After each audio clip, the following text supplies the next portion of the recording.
Well, okay. Well, hi, everybody. Nice to meet you. And my name is Fraser Green. I'm a partner at a consulting company in Ottawa, Canada called GoodWorks. And I've been doing this for 25 years, and we specialize in using digital and direct mail channels to generate annual and legacy gifts, bequests. And that's what we're all about. And the way we do it is through storytelling. We have long known from experience that storytelling is a powerful way to get people on side with your mission and your cause. And now, as this presentation is going to show, we've got some neurological science to back that up too. So without further ado, I'm going to share my screen. And just give me a second to set it up.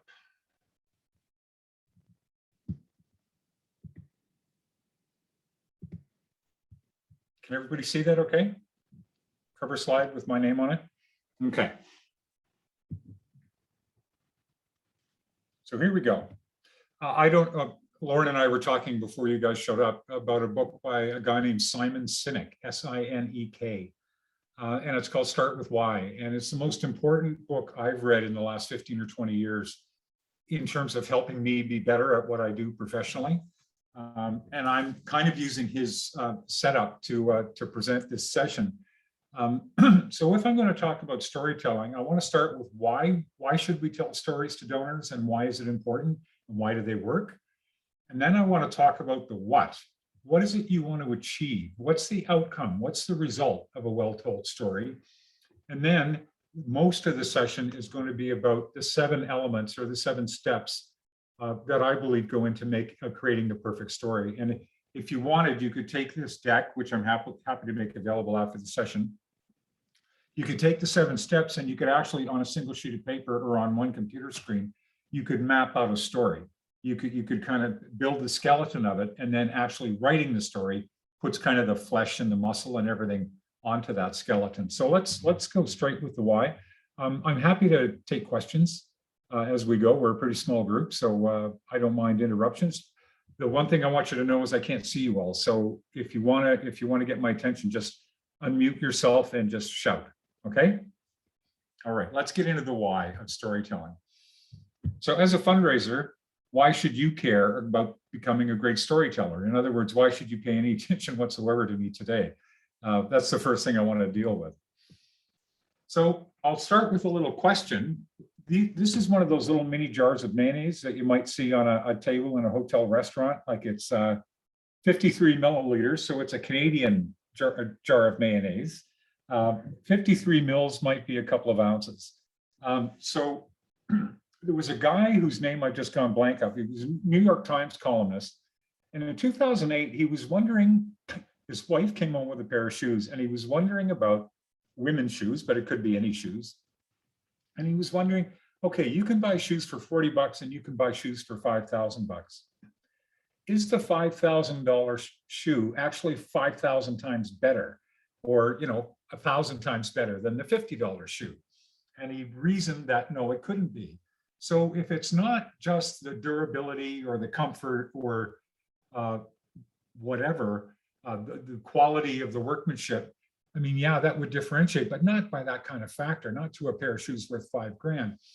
He started thinking maybe it's the story behind the shoes, and maybe it's about the designer, and it's about all of that appeal of being associated with it and so on. So he designed a kind of a homemade experiment that I thought was fascinating. And he went to grocery stores, he went to yard sales and garage sales in his neighborhood, and he went on eBay and he bought 50 different items that were all worth less than $1.50. And they were like broken trinkets and knickknacks from the house, or an old copy of a used or phone book, or a little tiny jar of mayonnaise and so on.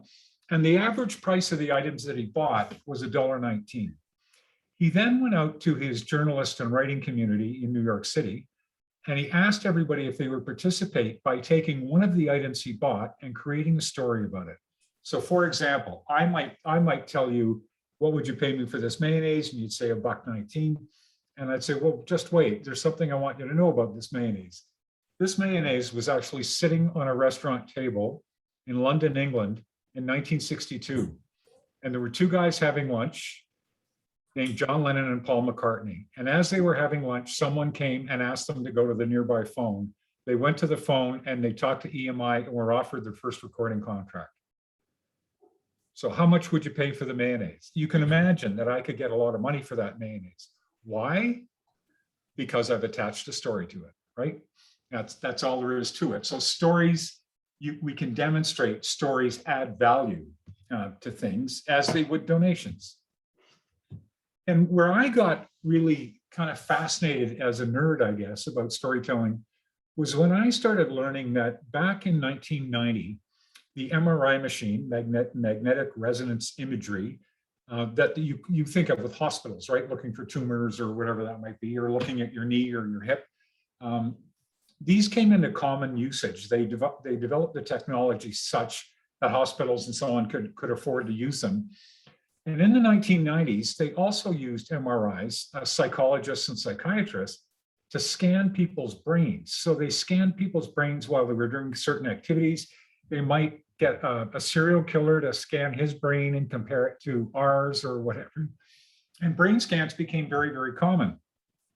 And in the 1990s, our knowledge of how the human mind actually works doubled from all of the knowledge we had built in all of history before that. And then in the decade from 2000 to 2010, it doubled again. And then in this last decade up to 2020, it's doubled again. So we now know 8 times more about how the human mind actually works than we did back in 1990.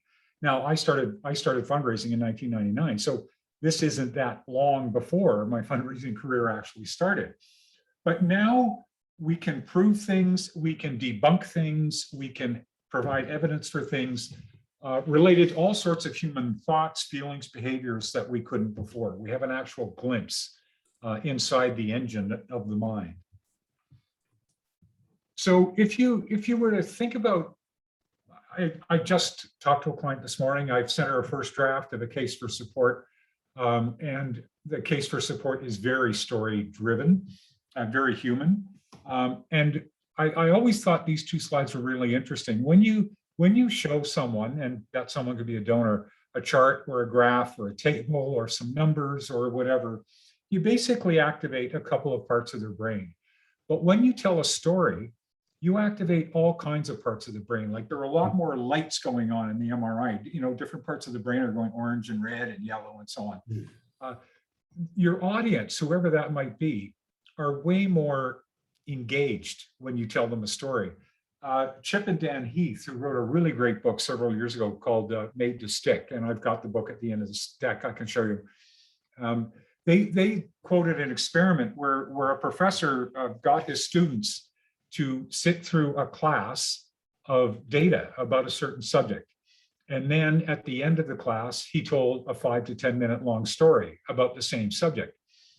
And that was that. And then like 8 classes later, 8 weeks later, he said, before we start this class, you'll remember we did this class that talked about this. I want to give you 2 really quick tests. They don't count, they're just part of the experiment I'm doing. And when he tested their recall of the facts and figures and numbers and graphs and so on that he had shown them, they had 5% retention of that information. But when he asked them to recall the story, the retention rate was 63%. Duh. And that's why they call it that's why they call the book Made to Stick.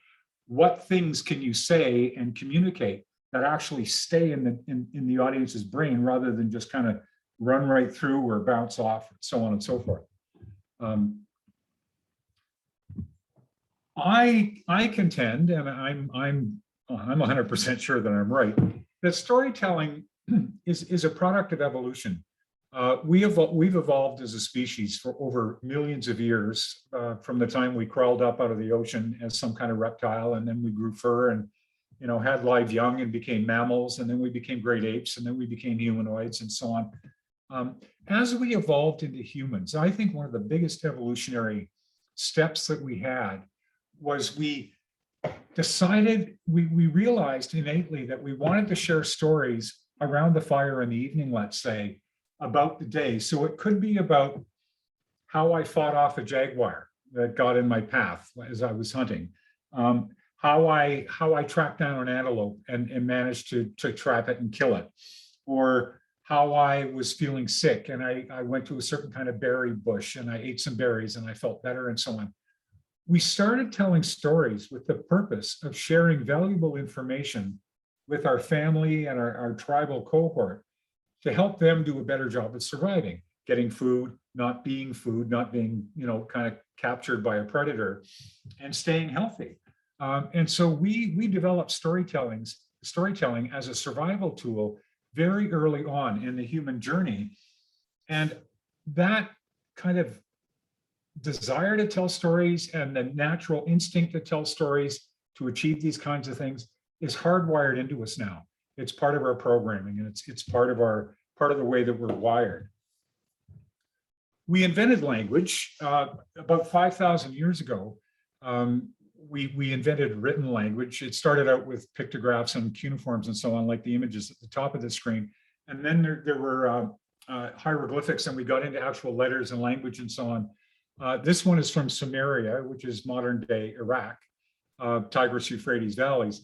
And this comes from about 5,000 years ago. And I believe that humans actually created language because we needed a vehicle to tell stories through. And the more of us that could speak the same language, the more of us could share the same stories, especially as society kind of modernized and developed and our communities got bigger and interchange got bigger. We started trading and so on. You think of the Silk Road, way back in the time of Marco Polo. We developed language so we could tell stories. We didn't develop language because we were bored and had a pencil in our hand. Like we developed language for a purpose, and the purpose was storytelling.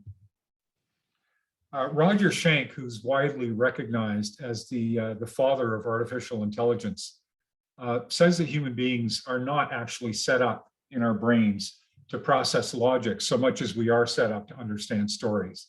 And Ursula Le Guin says that the storytelling is the basic tool human beings have for understanding each other.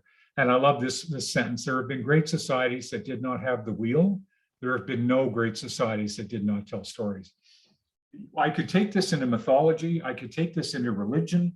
I could take this into the format, the monomyth of the hero's quest, which is the format of the story going from the Iliad and the Odyssey in Homer's time in ancient Greece, all the way up to Rocky Balboa and The Wizard of Oz and Star Trek. But I won't do it because we only have an hour. It's also important to know that while we think we're kind of in control of ourselves, and while we think that we're deliberate, while we think that we think before we do things, neuropsychology, that MRI machine again, has shown that fully 85% of human behavior comes from the unconscious. That's from the emotional self and the instinctive self, while only 15% of what we say and do comes from our neocortex, our kind of computer brain up on top, the big part of the brain. When you use facts and figures to persuade someone, you're speaking to the conscious brain, you're speaking to the rational brain, and you're only speaking to 15% of what's going on inside that person's head. If you tell a story, you can appeal emotionally, you can appeal viscerally, and you can appeal to the whole brain, which means you get it 100% instead of just 15%. So the data drives the little guy on top of the elephant, but it's stories that move the elephant. And I came up with this, but it's the way I literally see it. When we think of our own minds and the minds of the donors and prospects we're trying to connect with, I gave up my office many, many years ago. I joke that I'm the world's oldest millennial. And my entire office right now is the laptop that I'm talking to you through, and my iPhone, which is sitting on the table right beside me. My iPhone runs on its own iOS operating system. My laptop runs on a Windows operating system. And I want to put forth to you the idea that the operating system for your brain is telling stories. It's the storytelling format that is the operating system in terms of how we communicate. That's the most natural, robust way that we communicate with each other. And this is more common in Canada because we have a large French language population here. About a quarter of our population, French is their first language. And this is more for a Canadian audience, but I say, what's your first language? Or what's your native language? People might say Spanish or English or something else. Whereas I, again, want to introduce you to the idea that your first language is actually storytelling. You were born with the ability to tell stories, or the desire to tell stories, and the kind of the impulse and the impetus to tell stories. Whereas English, you were taught by your parents. You grasped it early and you grasped it well, but it was still something that came along after you already had that instinctive desire to tell stories. Are we okay for why? I hope I've sort of convinced you that stories work.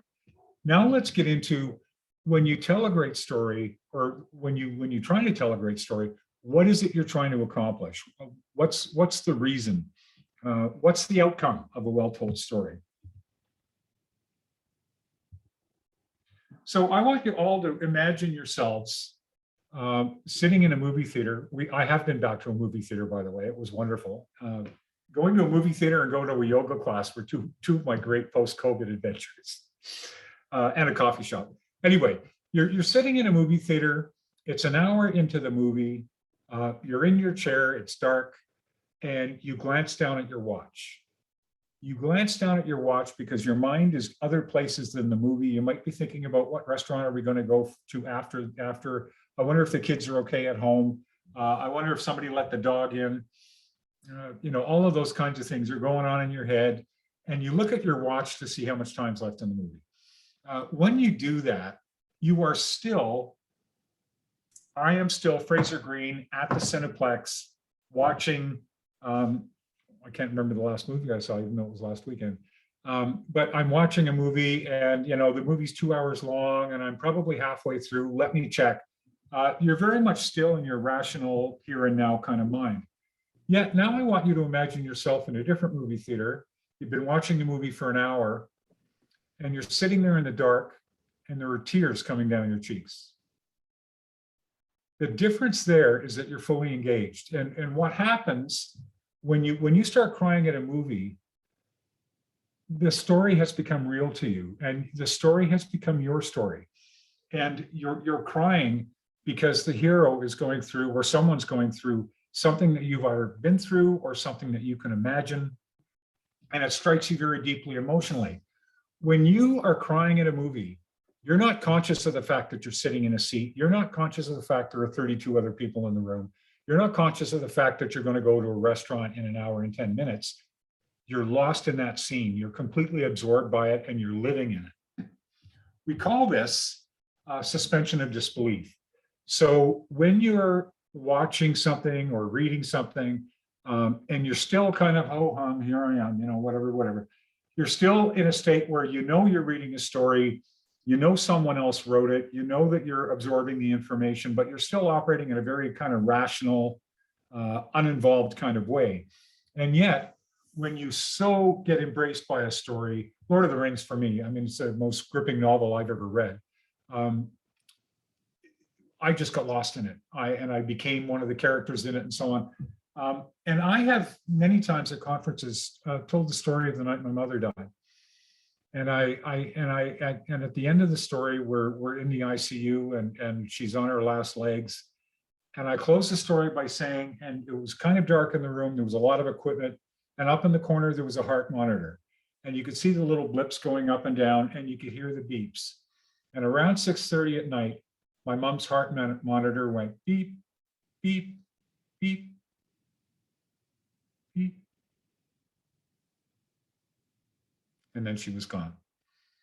Now, I spent about 15 minutes talking about my mom and my relationship with her and what kind of person she was and what made her special and so on. But often, and I've told this story many times, I'd say about a third of the people in the room are crying by the time I'm done. And it took me a while to figure this out, but they're not crying for me, and they're not crying for my mother. They're crying because at some point in my telling of the story, they were losing their own mother, or their aunt, or their grandmother, or someone they loved deeply. or they imagined the time when that day comes. Maybe it hasn't happened yet, and they're imagining it in the future. So when people cry at a movie or listening to me talk, they're not really crying for me. They're crying for themselves because they have become me. You see what I mean? And it's that suspension of disbelief. Once the audience fully kind of leaps into the story, then you've got them. And that's what you want to have happen to your donors and your prospects. You want your organization's story to become their story. You want them to care about saving the environment as much as you do, and so on and so forth. So suspension of disbelief is absolutely the desired objective in your storytelling. Was I clear enough about that? Okay. And so we've done the why and the what. Now let me get into what I think after, well, I've been a storyteller all my life, I suppose. I want to talk about the 7 steps, the 7 ingredients that I think can make up the perfect story. And you could take these 7 topics or these 7 ideas, and you could take a sheet of paper and you could outline a story like you were outlining a skeleton of a body. And then you could go away and write your story, but the writing becomes the muscle and the skin and the connective tissue and everything else. But you've got your skeleton in place. So let's just leap in to the 7 steps. And the first thing I want to do is I want to get you all to recall the story of Little Red Riding Hood, which I think you all remember from childhood. And basically, Little Red Riding Hood was a nice little girl. She lived with her mother at the edge of the forest. Little Red Riding Hood's grandmother lived on the other side of the forest. And one day, Little Red Riding Hood's mother said, "Honey, Grandma's feeling ill. Can you take this basket of food over to her today, please? But be careful, stay on the path. Don't talk to strangers. It's dangerous in the woods." And Little Red Riding Hood heads off and she encounters the big bad wolf. She doesn't know what a big bad wolf is. And they have a little conversation. And she reveals that she's going to Grandma's house on the other side of the forest. Now, the wolf has decided he wants to eat Little Red Riding Hood and maybe Grandma too. He beats it over and gets to Grandma's house before she does. He eats Grandma. He puts on her nightdress and her little bonnet, and he hides under the covers waiting for Little Red Riding Hood to come. She comes, he pretends to be Grandma for a while, and then he leaps out of the bed, and she's talking about how big his teeth are. "All the better to eat you with, my dear."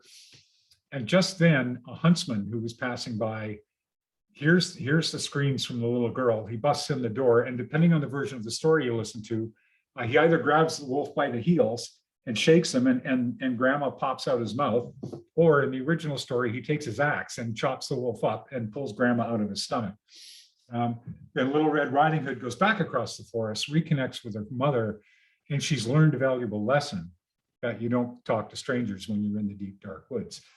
We were told that story to tell us to be cautious, right? We were taught that for a reason, but I'm going to refer to this story as we go through because it's so simple and because it's so universally known. So the first choice you make, I would say, when you're putting together your story outline is choosing your protagonist. And I would say that your choice of the protagonist, so for example, I'm going to think of a medical situation rather than an environmental one. Let's say I'm working for a hospital foundation. I'm going to write a fundraising letter, and it's going to be about cancer treatment. Now, who do I want to be my storyteller, and who do I want the story to be focused on? It could be focused on the doctor. It could be focused on the nurse who was closest to the patient. It could focus on a researcher who had just come up with a new technique that was being used in someone's treatment. It could be the patient. It could be the patient's spouse. It could be a patient's kid. It could be any number of people. The way you make your choice of protagonist is to choose the character that your audience is going to most closely relate to. So I do a lot of legacy fundraising, plan giving, and I look for storytellers who look more like me than look like Lauren, because I know that at least in Canada, almost 90% of plan gifts are made by people over the age of 60. So I want gray hair. Wade looks like a good candidate. I'm a good candidate. But if you're in your 30s, you're not. Plan giving prospects who are seriously considering making these gifts are not going to relate to you and be as inclined to follow the story closely. So you want the protagonist. The criteria you're using when you're choosing your protagonist is who is my audience going to most closely relate to? So when we come back to that, going through the screen, crying at the movie, what character can my audience most easily become before the story is done, if that makes sense? And Frodo, for example, in Lord of the Rings, he was your everyman kind of character. He was just an ordinary hobbit living in an ordinary community. There was nothing extraordinary about him. And yet Gandalf shows up one day and calls him on this mission to save the world, if you like. And we can all relate to Frodo, because if someone challenged us to save the world, we'd all go, oh, I don't know how to do that. Like, can't you get somebody else? And that was his reaction. So the choice of protagonist is all about reflecting your audience. In Little Red Riding Hood, of course, the protagonist is Little Red Riding Hood. Now, you could have told the story of Little Red Riding Hood from the wolf's point of view. You could have told it from Grandma's point of view. You could have told it from the mother's point of view. I suppose you'd even tell part of it from the huntsman's point of view. But Little Red Riding Hood is the character that was chosen to most closely relate to an audience that is, guess what, children and young children. So that was very deliberate. The second element of the 7 is your cast of characters. So these are the people that surround the protagonist. So if you think of a movie, when you think of the Oscars, leading actor in what was it, best actor and best supporting actor, the cast of characters are the supporting actors. They are the ones who are kind of a level down from the protagonist. But I think that the cast of characters that you choose serves a very specific purpose. To me, I literally see this image. When I'm putting a story together, I see the protagonist standing in the middle of kind of a circle. And then I see the cast as mirrors that are around that circle, all facing in on the protagonist. Because if you think about it, each member of the cast of characters in a story tells you something about the protagonist. Again, it's the protagonist's story. So if you think of The Wizard of Oz, Dorothy was searching for courage. Dorothy was searching for knowledge. Dorothy was trying to do all these things because she was in these really strange circumstances. So choose a cast of characters, and they could be in a number of kind of archetypes. They could, do you want a villain? Do you want a romantic interest? Do you want a best friend? Do you want a sidekick? Do you want a villain? There are all sorts of, do you want a child character? Do you want a joker or a comedian who kind of lightens things up every once in a while? So think about a cast of characters, and your cast in a story could be 1 or 2 people, or it could be half a dozen, depending on if you're writing a 2-hour movie, you could obviously get bigger than that. But for most fundraising purposes, I wouldn't go much more than 4, 5, or 6. And of course, in Little Red Riding Hood, we only have 4 members in the cast, if I've recalled right. Her mother, her grandmother, the wolf, and the huntsman. So it's a very simple cast. So once you've figured out who your protagonist is and who you want your cast of characters to be, then you need to spell out the journey. Every story involves movement or attempted movement, literal or figurative, between one point and searching to get to another point. So a journey for one of your organizations could be going from a lake or a pond that no longer has any fish in it to that same lake or pond getting restored to the point where it has a full spectrum of wildlife and has been completely rehabilitated. Or the journey could be start with a cancer diagnosis, and then the journey is to try to live cancer-free and try to go through whatever it needs to go through to get there. The journey could be a physical journey. It could be, driving from Newark to San Francisco in order to go to a music conference or a music festival, and all the adventures that happen to you along the way. Think of Easy Rider. That was kind of just a little journey on motorcycles. And the journey is what creates the purpose to the story. If you think about it, if you think of a story in which there is no journey, is it really a story? Or can you even come up with one? Because I don't think I can. Rocky's quest, if any of you are old enough to remember the Rocky movies, Rocky's quest in the first Rocky movie was to get in the ring with the heavyweight champion of the world. Rocky was this nobody washed up boxer. He got the opportunity to fight the heavyweight champ of the world. And his journey was not to win. His journey was to go 15 rounds and not get knocked out, just to stay on his feet, to survive the fight rather than win the fight, which is a very different journey than trying to win the fight. Because if at the end of the movie, Rocky has gone 15 rounds, but Apollo Creed is still the world champion, you'd see Rocky as a loser. Whereas Rocky does go the 15 rounds and he starts jumping around. He's the winner. So choosing the journey is absolutely critical. It could be a research journey to find a way to do some process or get some remediation done that couldn't be done before. Little Red Riding Hood was a physical journey. It was the journey from her house through the forest to Grandma's house and back to her own house. Once you've got your protagonist and your cast and your journey established, you want to think about the nemesis. Now, a lot of people, when they talk about storytelling and storytelling structure, they talk a lot about villains, and the nemesis certainly could be a villain, but the nemesis doesn't have to be. The nemesis is the force. So you've got. Sorry, I'm trying to do this with my hands so you can see. So this is your protagonist wants to go on a journey from here to here, and this would be the successful outcome of the journey. So the protagonist starts the journey, but at some point meets resistance, and there's tension, and there's pushing and pulling, and there's progress, and there's setbacks, and there's a little more progress, and maybe at one point one of them, dissolves or disappears or loses or what have you. But it's that conflict, and they call it creative tension quite often. It's that tension that creates the emotion and the intensity in the story. And I would argue just about any story you could tell should have some kind of emotion in it. And I'm going to come back to that a little bit later. And again, back to thinking about choosing protagonists, you've probably all seen a Batman movie or read a Batman comic or whatever.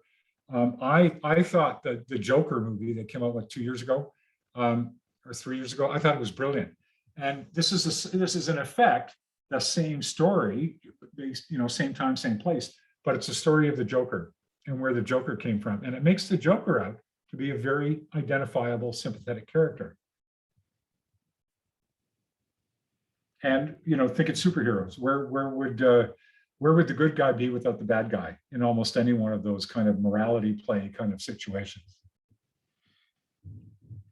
And in Little Red Riding Hood, of course, the nemesis is the big bad wolf.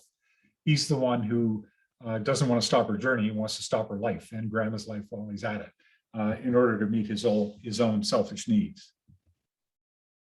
So now we get to the one step out of the 7 that I think makes your story really special, really gets your audience to come in through the movie screen, if you like, and assume the role of the hero of your story. And when I talk about magic moment, it's usually the climax of the story, if you look at traditional English literature kind of presentation. But the magic moment is literally that. It's a moment. It's a moment in time when everything reaches its emotional crescendo. And it's when you were most going to win your audience to your purpose of that suspension of disbelief is going to happen in the magic moment. So I don't know if any of you remember a movie from the 1980s called Sophie's Choice. Meryl Streep won a Best Actress Oscar for it. And this movie, it's so long ago since I've seen it, but this movie involves a woman named Sophie, played by Meryl Streep. She's a Polish woman with 2 young children, a girl 5, a boy 4, something like that. And they're living through World War II. They're living through Nazi occupation. And I can't remember if Meryl Streep's character was part Jewish or wholly Jewish, or there was some Jewish, or she'd been married to a Jew or something. There was some Jewish connection. And anyway, she's in a train station one day with her little boy and little girl, and she's stopped by a Gestapo or SS officer, a Nazi soldier, like a captain or something, a high-ranking officer. And he starts asking them who they are and where they're going. And he asks to see their papers, and he doesn't really like the look of the papers. And then he starts saying, I don't think you're telling me the truth. I'm pretty sure you're Jewish. And there was a track that Sophie was on, the platform that was going to wherever she was going to take her kids. The next platform over was where the Nazis were loading Jews up in Warsaw to send them to the concentration camps. So this mean officer finally looks at Sophie and says, okay, well, I'm going to let you live, but I still think you're lying to me. So we're going to send one of your children on the train you wanted to get on, and we're going to send one of the children on the other train. Which one do you want to go on the other train? And she starts out, no, you can't do that. I can't possibly do that. They're my children. I love them. He says, you have no choice. You send one, you pick which one you're going to send. No. And she's in tears and she's weeping and she's begging. And finally he says, look, you don't have any more time. Either you pick a child right now, or I'm sending them both on that train. And instantly she holds out her daughter's hand and says, take her. I mean, that whole scene, if you go to YouTube, I'm pretty sure you can find it. I've done it. That whole scene is 92 seconds long. And yet it's a 2-hour movie. And I would make the case to you that not just in this movie, in other movies as well, or other novels, the whole 2-hour structure of the movie is a platform on which that 92-second magic moment rests. The magic moment is like the peak of the pyramid.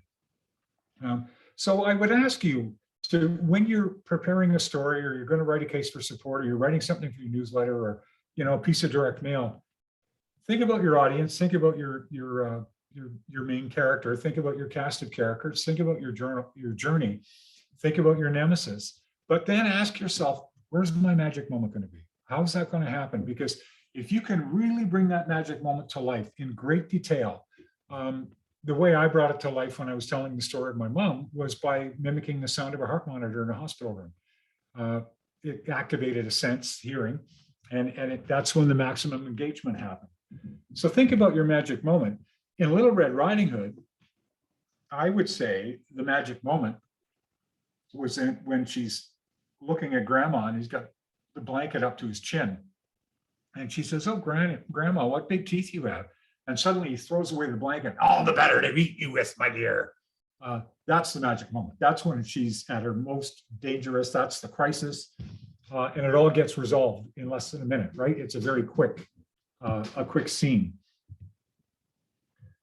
How do you build that magic moment? Where does the magic come from, in other words? Well, it comes from two things. It comes from emotions and it comes from senses. Remember I talked about 15% of our behavior is conscious activity and 85% comes from our unconscious. Our emotions are unconscious. When your kid doesn't do what you asked them to do 3 times and you see the 4th time that it still wasn't done and you get really pissed off, you don't look at that pile of clothes on the floor and go, he left a pile of clothes on the floor. How do I want to respond to this? I think I'll be pissed off. You don't decide to be pissed off. You just are pissed off. Or, that was a very good joke, Fraser. I think it merits a laugh. Like, we don't do that. It's instant, it's instinctive, it's spontaneous. And so how can you appeal to emotions? Because emotions, whether sadness, anger, happiness, fear, those are very powerful moments when we feel strong emotions. We're very alive in those moments. And how do we experience the world? We experience the world through our 5 senses. So, sight, hearing, smell, taste, and touch. So how can you create that magic moment using some combination of emotions and senses? In the very mini version I gave you of my mom's story, the sense is auditory. It's hearing the heart monitor beep and then the silence and what that silence represents, right? A life is gone. And the emotion I was trying to create and did for most people was sadness. I wasn't trying to make people laugh. I wasn't trying to make them stand up and say, what the hell is wrong with that hospital? I wanted people to feel sad, because sadness is what you feel when there's loss involved.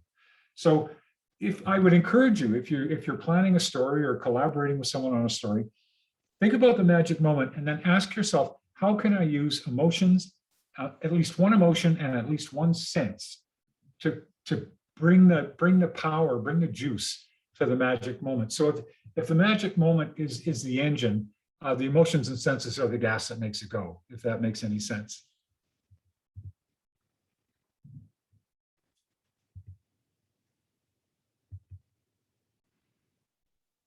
So if you think of the story of a Christmas Carol, Ebenezer Scrooge, on Christmas Eve, the the second last ghost, or the first ghost, I'm sorry. No, the Christmas yet to come. The last ghost takes Scrooge to see his future. And he takes him to a lonely grave and tells him that he died alone and nobody cared and nobody came to his funeral and nobody cried and nobody gave a shit. Like nobody cared at all about him. He had created a life that was so removed from love and from connection that he died absolutely alone in the world, and it didn't make any difference to anybody. And you go from that feeling of immense fear and sadness to then Scrooge waking up on Christmas morning and the sun is shining and he throws his windows open and he hears all the bustle on the street and he's just overwhelmed. He's ecstatic. He's full of joy that his life continues and he still has the chance to redeem himself, and he has the chance to connect and love and find happiness and joy and find real purpose in his life. So Little Red Riding Hood, I would say, if you're thinking of the magic moment, the sense is sight, because she sees the big teeth and and sound. And then when he says, all the better to eat you with, my dear, it's a combination of seeing and hearing. And the emotion there is fear.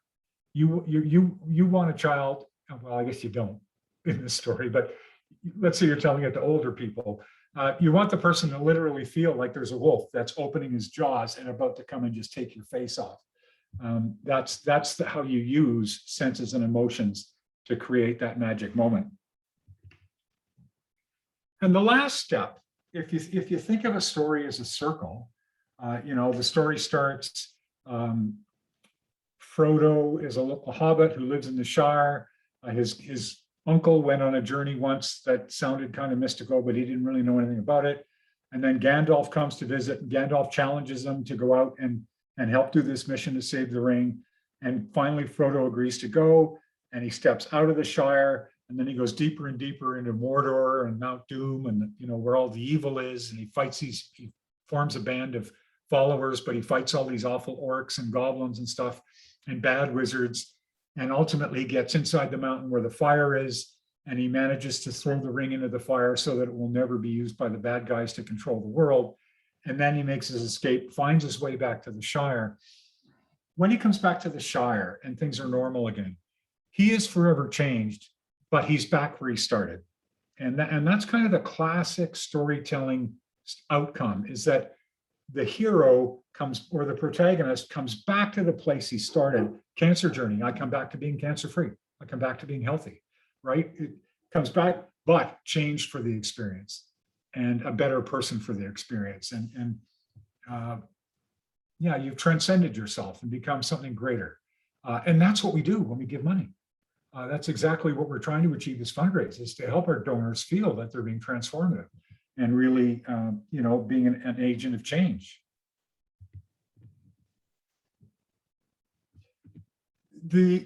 I could do a whole different session on brain chemistry, and I believe that in 20 years, my daughter is a fundraiser. She's 31. I think by the time she's 50, every fundraiser is going to have some kind of training or education on brain chemistry, the chemicals in the brain, because we've got cortisol and adrenaline, which are kind of the fear chemicals that make us on edge and charged up and fight or flight and all that.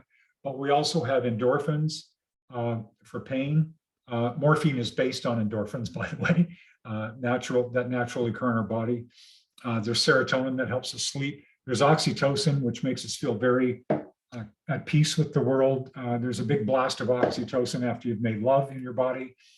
There's a big blast of oxytocin with both mother and child as they nurse, to make that bond and to make them both love nursing, because they need to do that. Why? To survive, right? It all comes back to survival.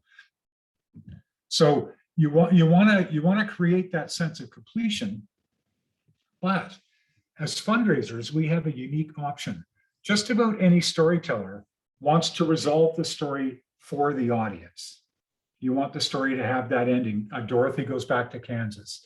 Scrooge gets close to his nephew Dick and his family and Tiny Tim, and he provides for Tiny Tim, and Tiny Tim has a good life and all happy ending. As fundraisers, we have a choice. We can either create the ending of the story. So you could tell the story of the lake that was rehabilitated, and now at the end of the story, the lake is perfect again. But if you're going to ask me for money to save the lake, you've already done it, haven't you?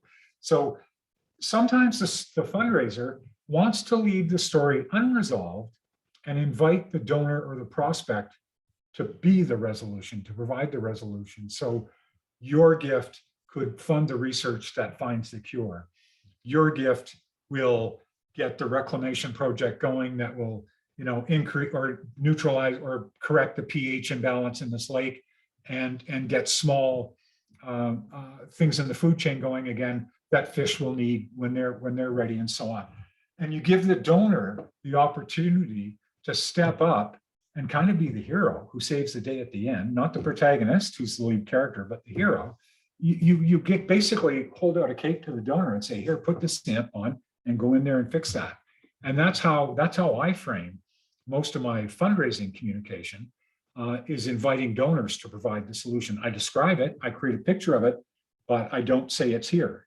It's not here until you take action. Little Red Riding Hood, of course, the resolution to her story is she makes it back home safely to her mother's house. Her mother is glad to see her, reminds her that she's learned a very valuable lesson, and Little Red Riding Hood has learned a lesson that she will never forget. And she will never get into that situation again. So that's the resolution to Little Red Riding Hood. My general rule of thumb with resolution is if I'm soliciting or I'm talking to prospects or donors who I'm looking for a gift to be the next step, I tell them the unresolved story. If I'm stewarding donors, I've already raised money from them to do some particular project or piece of work. I would then tell them the story of the work that you did because of the donation and show it as being resolved, show it as being completed, even though the work may not be completed. So for example, your donation to Asbury Park's hospital emergency department fund means that people who come to emergency now only wait a half an hour compared to the 3.5 hours it used to be before. Your donation made people get in and be seen by doctors faster, be healthier, and have less stress and spend more time with their families. That's a great story to tell a donor because you're showing them what their donation accomplished. Not what you did, but what it accomplished. There are 3 books I want to highly commend to any of you who are interested in going deeper on this. The book that really got me studying storytelling, I guess, many years ago was a book by Annette Simmons called The Story Factor. It's a very good overview of story structure and why stories matter and so on and so forth. It is dated, so it won't be based on all of the neurology and so on that we know today, but I highly recommend it. The second book is the one I referred to earlier. It's called Made to Stick by Chip Heath and Dan Heath. And when the book first came out, they had real duct tape on the cover. It was a real strip of duct tape, and it really stood out in my local, Barnes and Noble or what have you. Made to Stick is all about how can you communicate messages that don't just bounce off of other people, like we were saying about the data versus the storytelling and the test about the 2 that the professor did. How do you make sure that stories stick in that brain, that there's Velcro on it that just stays there?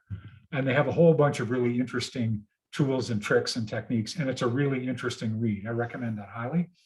Third book is called Winning the Story Wars by a guy named Jonah Sachs. The thing I like about this book is he starts out by talking about the digital age.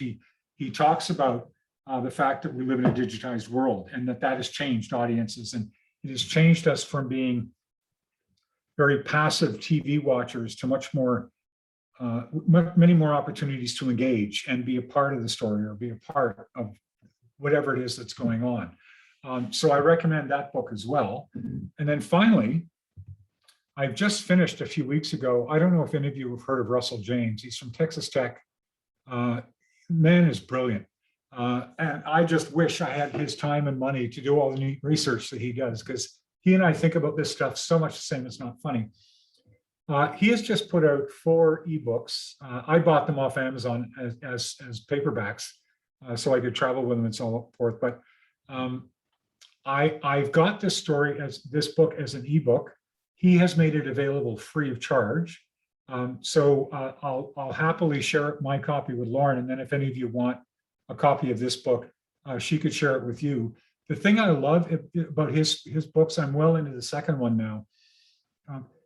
Short, snappy, concise, jam-packed with useful information. And there's a little personality to it. Like you're feeling that you're getting to know the author a little bit. It doesn't read like a textbook, in other words, or, an educational book. He tells stories to sell storytelling. Anyway, I'd be happy to share that with you when we're done this. And that's it. So just to recap really quickly, the why do we tell stories? Because anyone you're trying to communicate with and persuade, and we are all in the persuasion business, the best way to persuade people is by telling them the right story. What do you want to achieve? You want to achieve with your story that suspension of disbelief, when your audience becomes your protagonist, when they, jump through the movie screen and they're in the movie, they're a character in the film, rather than sitting in their seat looking at the watch. And how do you do it? You do it by taking out a blank Word document on your laptop or your iPad, or you get out a piece of paper and a pencil and you just write the numbers 1 to 7, and you just make very brief notes alongside each one of those as to who your protagonist will be, who your cast will be, who your nemesis will be, what the journey will be, what the magic moment will be, how you'll use emotions and senses to create the magic moment, and how will you resolve or not resolve your story. And if you have that single sheet of paper, I can tell you I've written 3 books, or a good part of 3 books. My process was I would spend about a year just thinking about what I wanted to write and how might it look, and just think like clothes in the dryer, just stuff jumbling around in my brain. And then the second part was going to a coffee shop with literally a piece of paper and a pencil and writing the numbers, I forget, 1 to 16, 1 to 14, deciding how many chapters there were going to be, and then deciding how to organize the chapters. What was the sequence of the chapter flow going to be? So first I'm going to talk about this, then I'm going to talk about this, then I'm going to talk about this. Then I write the book. It might surprise, now maybe this is based on my own brain, but it might surprise you to know that I found that middle stage of writing the single page every bit as difficult and challenging and absorbing as writing the book. Because actually, once you've done all the thinking and the clothes have all rumbled around the dryer in your head, and then once you've laid out that page, then you just write it. It's kind of already there. And that's what I'm hoping people can do with this framework I've just laid out, is just start with your numbers 1 to 7, fill in your subjects and answer the questions, and then go ahead and create a great story. Because if you tell the story based on those 7 steps, I think you're going to succeed. I'm done the monotone here. Lauren, I'd be happy to answer a few questions if you guys have time, or if you want to close it down or whatever. I'm in your hands. Thank you so much, Fraser. Does anybody have any questions or comments? Hi, this is Denise. I just wonder, I'm trying to think about our situations with our natural lands as characters. How do I come up with great idea telling a story about the open space or the green space, or needing money to enhance that green space? Who do I pick as my protagonist? Who do I pick as my nemesis? Okay, then I'm going to start with who's your audience. Okay. So without getting too deep into the details here, and what channel are you going to tell the story through? If you're going to send a piece of direct mail, I would want the storyteller to be my age, and someone who's going to reflect the people who get direct mail. If I was going to be doing it on, if I was going to be doing it on Facebook, I'd do it for someone who looks like me. If I was going to be doing something on TikTok or Instagram, I'd go for someone like my daughter or my stepdaughters who are, 30 years younger than me. So I don't want to lose that. But we at my company, we've done a fundraising letter for a shelter for battered women called Interval House in Toronto, where they're a client of ours. And we did a story written by the dining room table in the residence where these women and their children, because obviously in that topic, you got to be so sensitive about privacy. And we didn't want to get into anybody's particular story because of sensitivities, although an individual story about, domestic abuse and then, redemption from it and coming out the other side and building a successful life. That's one of the most powerful stories I can imagine. But because of the limitations, we told the story from the dining room table, and the table talks about what it hears at dinner time. Yeah. The kids talking about their fears, the moms talking about their hopes, other moms talking about the obstacles in their way, and then how the donor's donation can remove the obstacles and allow those mothers' dreams to come true, and the kids can be happy, right? And I think I just instantly thought of, as I'm talking, you know how along a door frame, the vertical door frame beside a door in your house, maybe the kitchen door, you take a ruler and you mark how tall a kid is at a certain age, right? And these things go way up the door frame. You get that woman and her children into a house where she can start doing that. Confident that many years from now, she'll see how tall, how her 18-year-old used to be only this high when he was 4, right? And I would, so and the other thing I'd say is we wrote a letter once for the Canadian Kidney Foundation from a kidney. And the kidney was in a box covered in ice and was on his way from a donor to a recipient. And yet the kidney talked about kidney disease and why the recipient had gotten ill and so on, talked about the donor's courage and so on. And anyway, you can see how that all goes. Now, those are kind of extreme cases. Denise, I would say, if I were writing to an audience of I'm going to make some assumptions here, relatively well-educated, relatively well off, like middle class, not minimum wage, not the 30% in Canada at least, who are very vulnerable and kind of on the edge, but people with a mainstream stable income. I call them, I'd have to make up a different, so to use an American example, I would call them NPR listeners and New York Times readers or something like that. People who have a little more sophistication, because I think those are people who tend to be more. And I would find someone like that who loves that place and who wants to benefit from that place in the future. Whether somebody who likes to tree bathe, or I moved a year ago from Ottawa, which is our Washington, and it's a city of about 1.3 million people. And I now live on a small mountainside, think of Vermont or New Hampshire maybe, in a small community not far outside Ottawa, but it's kind of the ski center. There's a national park here, a lot of hiking, a lot of kayaking. And I live here so that I can be 5 minutes away from these things and not be saying, okay, this weekend we'll get in the car and we'll go. I don't have to make a trip to do these things anymore. My downhill ski hill is 12 minutes from my house. I go at lunchtime and ski a few runs, right? So I would, sorry, I'm rambling here, but I would be thoughtful about the audience. I'm sorry I'm going on, but it's really important. I didn't dwell on it in this presentation, but I think in any kind of modern communication, the most important thing you can do as a communicator is to really think about your audience and really define and really picture who that audience is. And don't try to speak to everybody. When you try to speak to everybody, you speak to nobody. I say it when I do conferences on communication and marketing and fundraising and so on. I always use the line that there's no such thing as the public anymore. We're not all Democrats, we're not all Republicans. We don't all vote, we don't all care. Some of us went through life with Donald Trump and we're oblivious to it. Didn't matter. Didn't change my life one way or the other. Don't care. Some people speak English, some people don't. Some people are straight, some people are not. Some people are white, some people are brown or black. Some people watch the news on TV. Some people never consume any news of any kind. Some people live on their phones and in the world of social media. Other people are more television driven and conversation driven, telephone and so on. I'll give you an example. My wife is a major gift fundraiser at the Ottawa Mission, which is our biggest homeless shelter here in Ottawa. And it was like a Zoom concert featuring a bunch of really well-known Canadian musicians. And it was a 1-hour special and people were invited to call their donations in.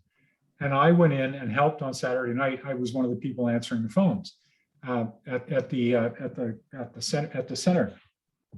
And I was surprised as I was talking to people, A, how old they were, and B, that the vast majority of them were not from Ottawa. They were not, I don't know enough about little towns in New Jersey, but like they weren't from New York. They were from White Hills and Rochester and Clayton. They were, and most of the people I talked to were not from the city at all, but they were from the small towns within, say, 60 minutes of the city. But they live in small towns, they live in the country, they still watch a lot of TV, they're older. You know, even if I watched that telethon and decided I wanted to give, I would not phone a 1-800 number. I would just go to my computer and get onto the website and do it bing, bing, bang, because my computer already knows my credit card number. I start entering my name, everything autofills, I check it to make sure it's right, and then boom, I'm done. I don't want to talk to somebody for 5 minutes. But so think about your audience. And once you've defined your audience, find someone who speaks their language and who they're going to relate to and see themselves in. Did that help at all, Denise, or was I just long-winded? Yes, yes. I think I'm a one-person office. So I'm thinking that if I can reach out to someone who uses the park, or even some of my board members who have, you know, that connection to the parks, and say, you know, what do you like best? Or, you know, what did you do during the pandemic? What was important to you out in the parks? Those kinds of little snippets of information, I can certainly include that in our outreach. Yes, thank you. Welcome.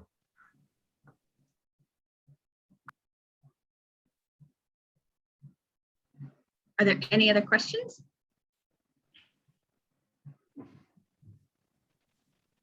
I just want to say I thought that was a fabulous presentation and I took so much away from it. I can't wait to get started.